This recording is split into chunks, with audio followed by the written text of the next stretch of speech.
Lorsque Moïse entrait dans la tente d'assignation pour parler à l'Éternel, il entendait la voix qui lui parlait du haut du propitiatoire, placé sur l'arche du témoignage entre les deux chérubins. Et il parlait à l'Éternel. L'Éternel parla à Moïse et dit, « Parle à Aaron, et tu lui diras, lorsque tu placeras les lampes sur le chandelier, les 7 lampes devront éclairer en face. » Aaron fit ainsi. Il plaça les lampes sur le devant du chandelier, comme l'Éternel l'avait ordonné à Moïse. Le chandelier était d'or battu jusqu'à son pied, jusqu'à ses fleurs. Et il était d'or battu. Moïse avait fait le chandelier d'après le modèle que l'Éternel lui avait montré. Livre des Nombres 7, 89 et 8, 1 à 19. L'Éternel parla à Moïse et dit, « Prends les Lévites du milieu des enfants d'Israël et purifie-les. Voici comment tu les purifieras. Fais sur eux une aspersion d'eau expiatoire. Qu'ils fassent passer le rasoir sur tout leur corps, qu'ils lavent leurs vêtements et qu'ils se purifient. Ils prendront ensuite un jeune taureau avec l'offrande ordinaire de fleurs de farine pétrie à l'huile. Et tu prendras un autre jeune taureau pour le sacrifice d'expiation. Tu feras approcher les Lévites devant la tente d'assignation et tu convoqueras toute l'assemblée des enfants d'Israël. Tu feras approcher les Lévites et les enfants d'Israël poseront leurs mains sur les Lévites. Aaron fera tourner de côté et d'autre les Lévites devant l'Éternel comme une offrande de la part des enfants d'Israël, et ils seront consacrés au service de l'Éternel. Les Lévites poseront leurs mains sur la tête des taureaux, et tu offriras l'un en sacrifice d'expiation et l'autre en holocauste, afin de faire l'expiation pour les Lévites. Tu feras tenir les Lévites debout devant Aaron et devant ses fils, et tu les feras tourner de côté et d'autre comme une offrande à l'Éternel.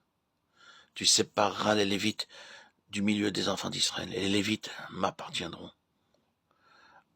Après cela, les Lévites viendront faire le service dans la tente d'assignation.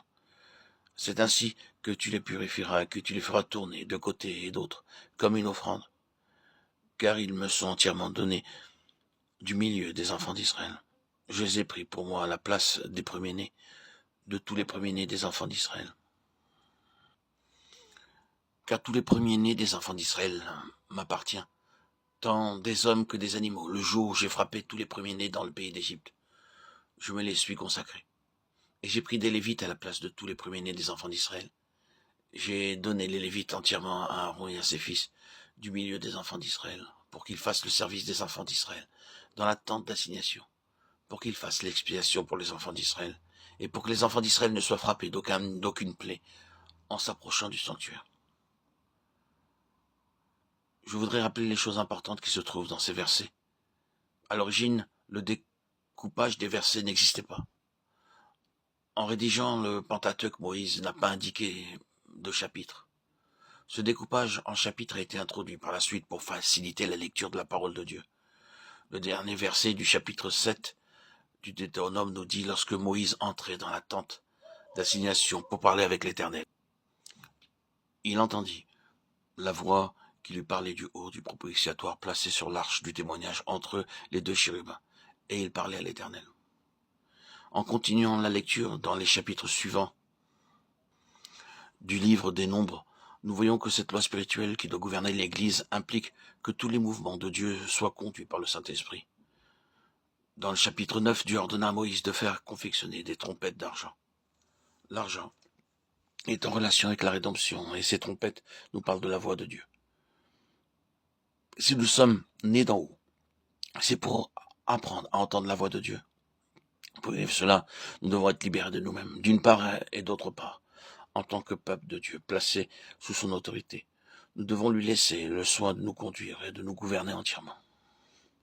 Nous devons apprendre à entendre la voix de Dieu et à exécuter ses ordres, tels qu'il nous le dit, car nous ne sommes ni équipés ni habilités pour accomplir cette tâche. C'est une grande leçon. Tant que Dieu n'avait pas parlé, le peuple d'Israël ne devait pas se déplacer. Lorsque Dieu parlait à Moïse, dans la tente d'assignation, il demandait au sacrificateur de sonner de la trompette.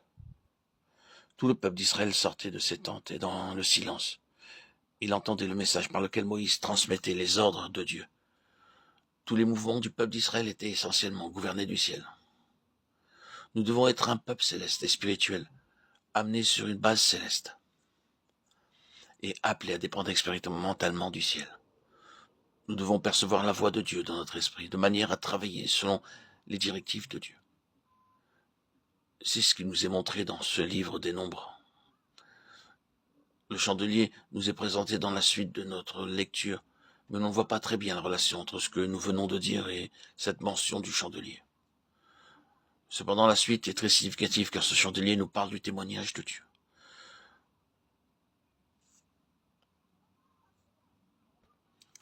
Le livre des Nombres 7,89 et 8,1 à 19, et non le livre du Deutéronome.